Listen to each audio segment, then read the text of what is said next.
Hello and welcome back to the No Ball Knowledge podcast. We're going to be doing our group stage review and a preview of the round of 32.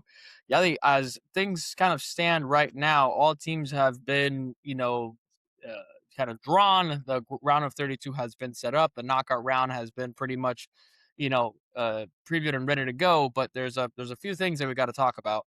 Now, honestly, I think a lot of the big teams, we already said what needed to be said, but there's a few teams that I think that need to deserve some conversation. The first is, I think, Ecuador, who barely made it out of the group, beat Germany 2-1, and this was a very strong Germany as well, one that people were expecting to rotate, and they were able to qualify for the next round. So I want to ask you, poor start for them, concerns, or just the right win at the right time to get the proper momentum around them? Kind of what are your thoughts there, you think?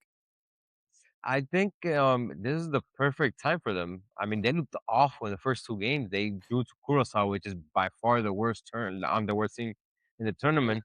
And yeah, with their backs against the wall, they go out and they actually beat Germany. And now they have that momentum going into the round of 32. I think for pretty much any group winner, that's probably the worst team that you want to see, which is Ecuador. I mean, sometimes these tournaments, like teams start bad and it just takes one win to turn it around. I'm pretty sure at least when it comes to confidence, they're gonna feel extremely high on it because they won in a game that it was a must win for them against a big team. They won it, and now let's see how far they could go because I do think they're still a very dangerous team.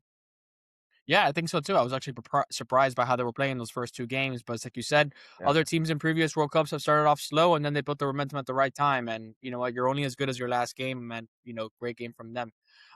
One team, though, that, looked just as poor as they finished was Uruguay out of the World Cup. Very, very, very disappointing. Apparently, a little bust up in the dressing room as well. Their goalkeeper, yeah. Muslera, putting on some of his worst performances I've ever seen. I mean, like, what came down there? Was it the players, the managers, the goalkeeper who let in some goals that I think even you, as small as you are, would probably kept out of the goal? What happened Um, there? I mean, it's from everything, like literally everything. This is one of those cases where I feel a lot of people are gonna push to their side, like depending where whoever they like. If they like a player, they're gonna blame it on the manager. If they like the manager, they're gonna blame it on the player. But this is 100%. There's enough to go around for everyone here. The Yeah, goalkeeping, like performance in like in those three games for Uruguay, is probably the worst goalkeeping performance that I've seen in my whole life. Like literally, they gave up one, two, they gave up four goals in this tournament. Muslera was at fault in every single one of them. They gave up three goals. I'm saying yeah. I or think maybe he something was like at that. fault at three. Yeah, I think I yeah, they mean, conceded four goals. I think he was at fault for three of them at the very least. At the very least. maybe and that free kick was on the wall, but he looked so slow, like even falling to the ground. I mean, like this guy was playing when I was like in fifth grade. Like, dude, like what are you still doing Yeah, playing? So yeah, it comes down to him, the coach. I mean, we all know from Bielsa, like this is like typical with him, like the fallout with the players. And then you have a lot of players. Yeah, let's not act like this is Brazil or like France, but they have some really good players. And let's not like I feel like usually a lot of people are gonna stay with that game like with Spain. You didn't like lose in the World Cup because you lost to Spain. You lost because you couldn't beat Saudi Arabia or Cape Verde, which let's be honest, you should have beat those guys with your unacceptable. backups. So Especially it's in a it's group definitely stage, in a group bad. stage where even as a third place team you can qualify. They I mean got two that points. This is just like yeah. 2 points. It's yeah, not much to say there other than that. Yeah, but you It's know what? pretty much a Don't joke. if you, but just you be careful. If you look away too long, they might just add another star to that badge without you without you realizing. So be Literally careful. insane. Speaking of stars, there was one Oh star god. that was supposed to be back, or at least he proclaimed it to be. But there's only one thing that I can say is that Portugal should be seeing the back of Cristiano Ronaldo, who was nowhere to be found in that Portugal Colombia game, with Colombia drawing, despite the fact that I think they should have won that game easily. So I think Yeah. probably fantastic result for Portugal when you look at the actual performance that they put out there. But Colombia tops the group, and Portugal finds themselves on probably facing off against Spain as well, potentially going to be in the very next round, if I'm not mistaken. So, Yes, correct. kind of, you know, we're not surprised by this, are we? But to be fair, I think Portugal as a whole played very poorly. I don't think they did very well. Cristiano Ronaldo, we've already established, is not going to be the kind of player that's going to be getting involved in the play. He is very much poacher, finisher, and do what he's got to do, which is why he played very well against Uzbekistan, right? when you know you're gonna have a lot of the ball, that you're gonna be playing low blocks, that you're gonna need kind of like that target forward, he's gonna be your guy. But when you're gonna be playing against teams where you're not gonna, it's gonna be a bit more contested. You're not gonna have as much control. You're gonna need someone who gives you a lot more in that position. Modern football, unless you're someone like an Erling Haaland, where you're gonna have 15 touches in the game and it's gonna end up in 2 goals, unless you are at that level, modern football does not allow for a striker to not get as involved in the way that he does. It does not allow for it. And I see a lot of debate, Yali, about, oh well, Leo Messi doesn't press, Leo Messi doesn't do as much, Leo Messi doesn't do this. It's like, yeah, but the difference is that when Leo Messi gets the ball, Leo Messi can spread the play, can beat the press, he can drop in deep, collect the ball on his own halfway line, he can collect the ball on his own defensive third, he can still have multiple impact, in multiple areas of the pitch and have a greater impact on the game as a whole, even if he's not on the score sheet. Whereas Cristiano Ronaldo is in a kind of very tough position where it's like if he doesn't score, he has a shit game, and that's a very tough position to be in as a striker. And I just don't think modern football allows for it. And we knew this was going to happen. And listen, Colombia in Miami was not going to be an easy game, regardless of who they played. But when you come out after a game, you say, I'm back, I'm back. You put the spotlight on yourself. And once again, you failed to do so. So, is he going to be back against who did they play next? An aging Croatia side? Maybe, but let's see what happens afterwards. Yeah, we said it. We literally said it in our preview video, and we said, for like fair play to you, I'm your back, but we're gonna be waiting for you. And Yep. yeah, now we're laughing at you because you look like an absolute idiot. And Yeah. I think like your tactical analysis of him is perfect, and I think comparing him to Holland, it's great. But like what you see, like the big difference is that Holland is a threat at least, like going in behind. He could run, dude. Like this guy, I'm not even joking. I think I could defend him. It's so easy. Like he doesn't move. He literally doesn't move. And Yep. I see a lot of times, like a lot of people are saying, "Oh yeah, but like the balls are not getting to him." Yeah, because he doesn't create any space for himself. Yeah. He's Yeah, he just even Holland, when he's not touching the ball, he's occupying those center backs. He's stretching yeah, the back line. Yeah, like he moves. He goes here, which like once again, Holland is what 24, and this guy's yeah, 41. Like yeah, yeah, like it's normal. But the thing is that it's so easy like to defend against him because he doesn't do anything. Like he gets on the ball, his touches are terrible. He like he's super slow. You know he's not gonna run in behind you. So pretty much if you just keep him pretty much within like striking distance, there's nothing he can do to you. yeah, So I mean, it gets to a point where I'm like I saw like a video of somebody talking about it, and they were saying if I was like a Colombia defender, I want him to play. I want him to play because it's easy to defend them, and that just yeah, pretty much speaks to where they stand. Whereas yeah, Gonzalo Ramos it's terrible. He's a donkey. But brother, at least like if you throw this guy the ball long, I mean, at least he's gonna go and run and he's gonna give the defender something to think about. This guy is not running. He just can't run because he's 41 years old. So I mean, it is what it One is. thing that is crazy, I mean, Yadi, is this that going into this World Cup, you, me, many other people were looking at this Portugal side as a very, very dangerous side. I think they've lost that fear factor now, and that's oh something that you yeah, don't want to lose going into this World Cup. You don't. yeah, But we do want to go ahead and look at the round of 32. I think everyone kind of knows where the game is. We're just going to go ahead and fly right through them. Germany, Paraguay, we expect Germany to take care of business there and, win, in good fashion. France versus Sweden, a little bit disappointing World Cup so far from Sweden. Yeah, they had a lot of like firepower up top. We thought they were going to do something, but they haven't really looked that great. So we expect, I think, France to take care of that. Canada, South Africa, we expect Canada to beat South Africa. I think we're on the same page there as well. And I yeah, think for sure. Netherlands, Morocco, probably the best game of the round of 32. Two very good teams.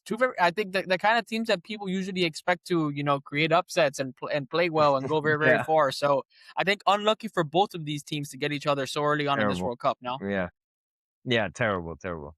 I mean, either one of them. I guess the good thing that we'll be thinking about is that if we win this, our next game is either against Canada or South Africa, so they might get a break there. But man, you don't want this game at all. Like if you're no, either one of them, and for us that we have so much hope on the Netherlands, I think this is the type of game where Morocco's great. I don't think they're as good as they were 4 years ago. So yeah, I see them a little leaky at the back. Even Haiti scored 2 goals on them.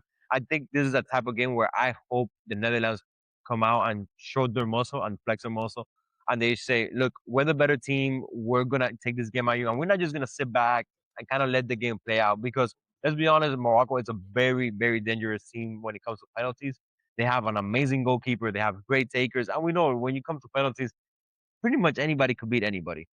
So Yes. that is not something that personally I would like to see as somebody that has so much invested into this Netherlands team. I really hope they go out there and they put their foot on the gas and really take the game to them.